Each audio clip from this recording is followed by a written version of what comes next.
রবীন্দ্রনাথ ঠাকুরের কালজয়ী উপন্যাস গোরা, খণ্ড ৯। উপরে গাড়িয়া বারান্দায় একটি টেবিলে শুভ্র কাপড় পাতা, টেবিল ঘেরিয়ে চৌকি সাজানো, রেলিংয়ের বাহিরে কার্নিশের উপরে ছোট ছোট টবে পাতাবাহার এবং ফুলের গাছ। বারান্দার ওপার হইতে রাস্তার ধারের শিরীষ ও কৃষ্ণচূড়া গাছের বর্ষা জলধৌত পল্লবিত চিক্কণতা দেখা যাইতেছে। সূর্য তখনও অস্ত যায় নাই। পশ্চিম আকাশ হইতে ম্লান রৌদ্র সোজা হইয়া বারান্দায় এক প্রান্তে আসিয়া পড়িয়াছে। ছাদে তখন কেউ ছিল না। একটু পরেই সতীশ সাদা কালো রোয়াওয়ালা এক ছোট কুকুর সঙ্গে লইয়া আসিয়া উপস্থিত হইল। তাহার নাম খুদে। এই কুকুরের যত রকম বিদ্যা ছিল সতীশ তাহা বিনয়কে দেখাইয়া দিল।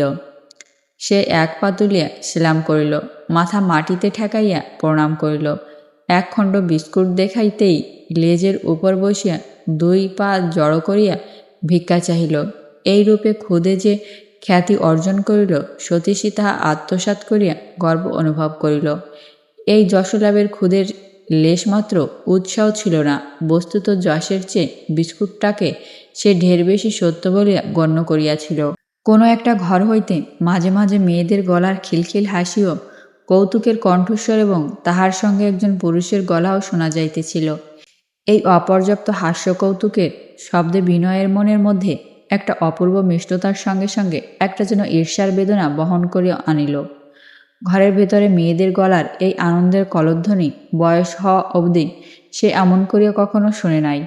এই আনন্দের মাধুর্য তাহার এত কাছে উচ্ছ্বসিত হইতেছে, অথচ সে ইহা হইতে এত দূরে। সতীশ তাহার কানের কাছে কি বলতেছিল বিনয় তাহা মন দিয়ে শুনতেই পারিল না। পরেশবাবুর স্ত্রী তাহার ৩ মেয়েকে সঙ্গে করিয়া ছাদে আসিলেন। সঙ্গে একজন যুবক আসিল, সে তাহাদের দূরাত্মীয়। পরেশবাবুর স্ত্রীর নাম বরদা সুন্দরী। তার বয়স অল্প নহে, কিন্তু দেখিলেই বোঝা যায় যে বিশেষ যত্ন করিয়া সাজ করিয়া আসিয়াছেন। বড় বয়স পর্যন্ত পাড়াগাঁয়ের মেয়ের মতো কাটাইয়া হঠাৎ এক সময় হইতে আধুনিক কালের সঙ্গে সমান বেগে চলিবার জন্য ব্যস্ত হইয়া পড়িয়াছেন। সেই জন্যই তাহার সিল্কের শাড়ি বেশি খসখস এবং উঁচু গোড়ালির জুতা বেশি খটখট শব্দ করে। পৃথিবীতে কোন জিনিসটা ব্রাহ্ম এবং কোন জিনিসটা অব্রাহ্মণ তাহারই ভেদ লইয়া তিনি সর্বদাই অত্যন্ত সতর্ক হইয়া থাকেন। সেই জন্যই রাধারানীর নাম পরিবর্তন করিয়া তিনি সুচরিতা রাখিয়াছেন। কোনো এক সম্পর্কে তাহার এক শ্বশুর বহুদিন পরে বিদেশের কর্মস্থান হইতে ফিরিয়া আসিয়া তাহাদিগকে জামাইষষ্ঠী পাঠাইয়াছিলেন। পরেশবাবু তখন কর্ম উপলক্ষে অনুপস্থিত ছিলেন। বরদা সুন্দরী এই জামাইষষ্ঠীর উপহার সমস্ত ফেরত পাঠাইয়াছিলেন। তিনি এ সকল ব্যাপারকে কুসংস্কার ও পৌত্তলিকতার অঙ্গ বলিয়া জ্ঞান করেন। মেয়েদের পায়ে মোজা দেওয়াকে এবং টুপি পরিয়া বাহিরে যাওয়াকে তিনি এমনভাবে দেখেন যেন তাহাও ব্রাহ্ম সমাজের ধর্মমতের একটা অঙ্গ। কোনো ব্রাহ্মণ পরিবারের মাটিতে আসন পাতিয়া খাইতে দেখিয়া তিনি আশঙ্কা প্রকাশ করিয়াছিলেন যে আজকাল ব্রাহ্ম সমাজ পৌত্তলিকতার অভিমুখে পিছাইয়া পড়িয়াছে। তাহার বড় মেয়ের নাম লাবণ্য। সে মোটাসোটা হাসি খুশি, লোকের সঙ্গে এবং গল্পগুজব ভালোবাসে। মুখটি গোলগাল, চোখ দুটি বড়, বর্ণ উজ্জ্বল শ্যাম। বেশভূষার ব্যাপারে সে স্বভাবতই কিছু ঢিলা, কিন্তু এ সম্বন্ধে তাহার মাতার শাসনে তাহাকে চলিতে হয়। উঁচু গোড়ালির জুতা পরিতে সে সুবিধে বোধ করে না, তবু না পরিয়া উপায় নাই। বিকালে সাজ করিবার সময় মা স্বহস্তে তাহার মুখে পাউডার ও 2 গালে রং লাগাইয়া দেন। একটু মোটা বলিয়া বরদা সুন্দরী তাহার জামা এমনই আট করিয়া তৈরি করিয়াছেন যে লাবণ্য যখন সাজিয়া বাহির হইয়া আসে তখন মনে হয় যেন তাহাকে পাটের বস্তার মতো কলে চাপ দিয়া আটিয়া বাঁধা হইয়াছে। মেজ মেয়ের নাম ললিতা। সে বড় মেয়ের বিপরীত বললেই হয়। তাহার দিদির চেয়ে সে মাথায় লম্বা, রোগা, রং আর একটু কালো, কথাবার্তা বেশ কয় না। সে আপনার নিয়মে চলে, ইচ্ছা করিলে কড়া কড়া কথা শোনাইয়া দিতে পারে। বরদা সুন্দরী তাহাকে মনে মনে ভয় করেন, সহজে তাহাকে ক্ষুব্ধ করিয়া তুলিতে সাহস করেন না। ছোট লীলা, তাহার বয়স বছর 10 হবে। সে দৌড়ধাপ উপদ্রব করিতে মজবুত। সতীশের সঙ্গে তাহার ঠেলাঠেলি মারামারি সর্বদাই চলে। বিশেষত খুদে নামধারী কুকুরটার স্বত্বাধিকার লইয়া উভয়ের মধ্যে আজ পর্যন্ত কোনো মীমাংসা হয় নাই। কুকুরের নিজের মতো লইলে সে বোধ হয় উভয়ের মধ্যে কাহাকেও প্রভুরূপে নির্বাচন করিত না। তবু দুজনের মধ্যে সে বোধ করি সতীশকেই কিঞ্চিত পছন্দ করে, কারণ লীলার আবদারের বেগ সম্বরণ করা এই ছোট্ট জন্তুটার পক্ষে সহজ ছিল না। বালিকার আদরের চেয়ে বালকের শাসন তাহার কাছে অপেক্ষাকৃত সুসহ ছিল। বরদার সুন্দরী আসিতেই বিনয় উঠিয়া দাঁড়াইয়া অবনত হইয়া তাহাকে প্রণাম করিল। পরেশবাবু কহিলেন, এরই বাড়িতে সেদিন আমরা। বরদা কহিল, ওহ, বড় উপকার করেছেন আপনি আমাদের, অনেক ধন্যবাদ জানবেন। শুনিয়া বিনয় এত সংকুচিত হইয়া গেল যে ঠিকমতো উত্তর দিতে পারিল না।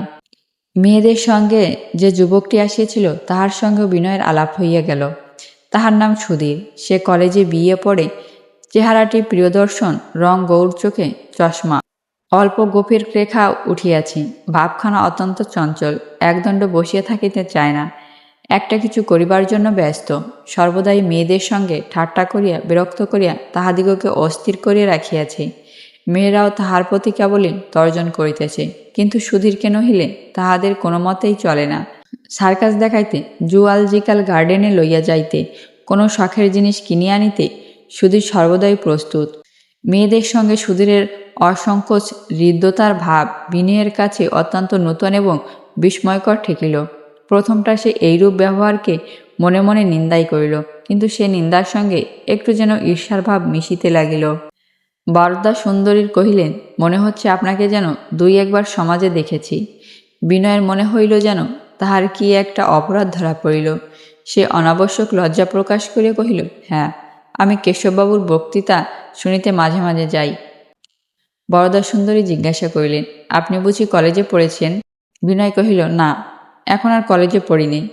বরদা কহিলেন, আপনি কলেজে কতদূর পর্যন্ত পড়েছেন? বিনয় কহিল, এম.এ. পাশ করেছি। শুনে এই বালকের মতো চেহারা যুবকের প্রতি বরদা সুন্দরী শ্রদ্ধার হইল। তিনি নিঃশ্বাস ফেলিয়া পরেশের দিকে চাহিয়া কহিলেন, আমার মনু যদি থাকত তবে সেও এতদিনে এম.এ. পাশ করে বের হতো। বরদার প্রথম সন্তান মনোরঞ্জন 9 বছর বয়সে মারা গেছে। যে কোনো যুবক কোনো বড় পাশ করিয়াছে বা বড় পদ পাইয়াছে, ভালো বই লিখেছে বা কোনো ভালো কাজ করিয়াছে শোনেন, বরদার তখনই মনে হয় মনু বাঁচিয়া থাকিলে তাহার দ্বারাও ঠিক এইগুলি ঘটিত। যাই হোক, সে যখন নাই, তখন বর্তমানে জনসমাজে তাহার মেয়ে তিনটের গুণপ্রচারই বরদা সুন্দরীর একটা বিশেষ কর্তব্যের মধ্যে ছিল। তাহার মেয়েরা যে খুব পড়াশোনা করিতেছে, এ কথা বরদা বিশেষ করিয়া বিনয়কে জানাইলেন। মেম তাহার মেয়েদের বুদ্ধি ও গুণপনা সম্বন্ধে কবে কি বলিয়াছিল তাহাও বিনয়ের অগোচর রহিল না। যখন মেয়ে স্কুলে প্রাইজ দিবার সময় লেফটেন্যান্ট গভর্নর এবং তাহার স্ত্রী আসিয়াছিলেন, তখন তাহাদিগকে তোড়া দেবার জন্য স্কুলের সমস্ত মেয়েদের মধ্যে লাবণ্যকেই বিশেষ করিয়া বাছিয়ে লওয়া হয়েছিল, এবং গভর্নরের স্ত্রী লাবণ্যকে উৎসাহজনক কি একটা মিষ্ট বাক্য বলিয়াছিলেন তাহাও বিনয় শুনিল। অবশেষে বরদা লাবণ্যকে বলিল, যে সেলাইটার জন্য তুমি প্রাইজ পেয়েছিলে সেইটি নিয়ে এসো তো মা। একটা পশমের সেলাই করা টিয়া পাখির মূর্তি এই বাড়ির আত্মীয় বন্ধুদের নিকট বিখ্যাত হইয়া উঠিয়াছিল। মেমের সহযোগিতায় এই জিনিসটা লাবণ্য অনেক দিন হইল রচনা করিয়াছিল। এই রচনায় লাবণ্যের নিজের কৃতিত্ব যে খুব বেশি ছিল তাহাও নয়, কিন্তু নূতন আলাপী মাত্রকেই এটা দেখাইতে হইবে সেটা ধরা কথা। পরেশ প্রথম প্রথম আপত্তি করিতেন, কিন্তু সম্পূর্ণ নিষ্ফল জানিয়া এখন আর আপত্তিও করে না। এই পশমের টিয়া পাখির রচনা নৈপুণ্য লইয়া যখন বিনয় দুই চক্ষু বিস্ময়ে বিস্ফোরিত করিয়াছে, তখন বেহারা আসিয়া একখানি চিঠি পরেশের হাতে দিল। চিঠি পড়িয়া পরেশ প্রফুল্ল হইয়া উঠিলেন, কহিলেন, বাবুকে উপরে নিয়ে আয়। বরদা জিজ্ঞাসা করিলেন, কে? পরেশ কহিলেন, আমার ছেলেবেলাকার বন্ধু কৃষ্ণদয়াল তার ছেলেকে আমাদের সঙ্গে পরিচয় করবার জন্য পাঠিয়েছেন। হঠাৎ বিনয়ের হৃৎপিণ্ড লাফাইয়া উঠিল এবং তাহার মুখ বিমর্ণ হইয়া গেল। তাহার পরক্ষণেই সে হাত মুঠো করিয়া বেশ একটু শক্ত করিয়া বসিল, যেন কোনো প্রতিকূল পক্ষের বিরুদ্ধে সে নিজেকে দৃঢ় রাখিবার জন্য প্রস্তুত হইয়া উঠিল। গোরা যে এই পরিবারের লোকদিগকে অশ্রদ্ধার সহিত দেখিবে ও বিচার করিবে, ইহা আগে হইতেই বিনয়কে যেন কিছু উত্তেজিত করিয়া তুলিল। বন্ধুরা, ভুল ত্রুটি ক্ষমা করে দেবেন। আর পরবর্তী পর্ব পেতে আমাদের চ্যানেলটি সাবস্ক্রাইব করে আমাদের পাশেই থাকুন। ধন্যবাদ।